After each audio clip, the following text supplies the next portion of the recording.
Grisly crimes from the past. Torment of Calvados.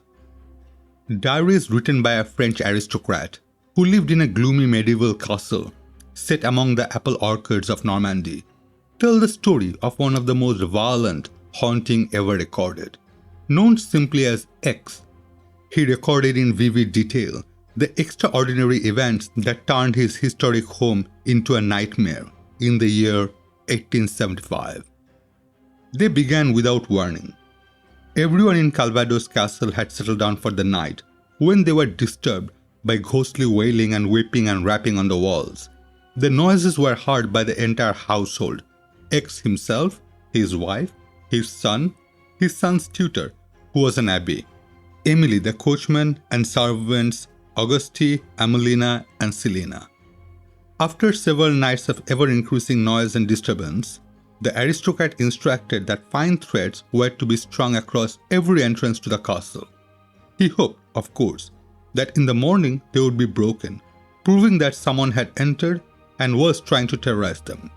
But the threads remained intact. There was no escaping the fact that the forces existed within the castle walls.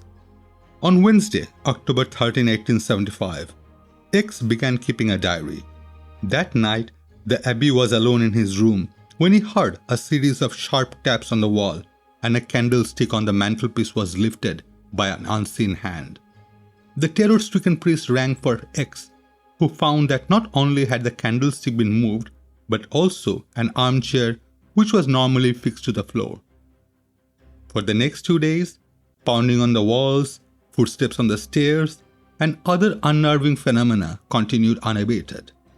X and the abbé armed themselves with sticks and searched the castle from top to bottom. They could find no human explanation.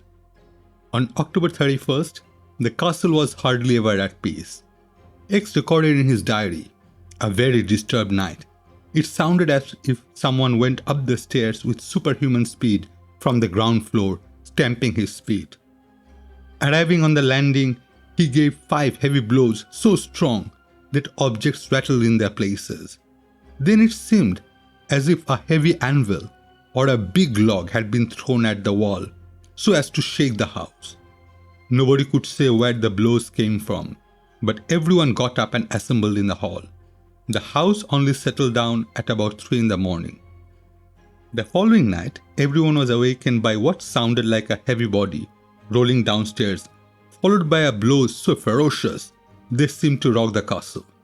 Over the next few days, the haunting had become so violent, the family felt it could not possibly get any worse.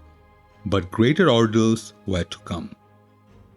On the night of November 10th, X wrote in his diary, "Everyone heard a long shriek and then another, as of a woman outside calling for help. At 1:45, we suddenly heard 3 or 4 loud cries in the hall and then on the staircase. Cries, screams, and moans, which sounded like the cries of the damned, seemed to fill the whole castle. Heavy furniture was moved, windows flung open, and more terrifying, Bibles were torn and desecrated.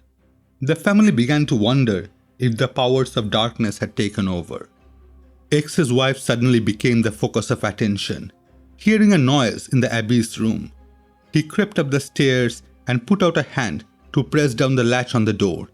Before she could touch it, she saw the key turn in the lock, then remove itself, hitting her left hand with a sharp blow. The abbé, who had run up the stairs after her, saw it happen, and afterward testified that Madame's hand was bruised for 2 days. That night something hammered on her door so ferociously, she thought it would break down.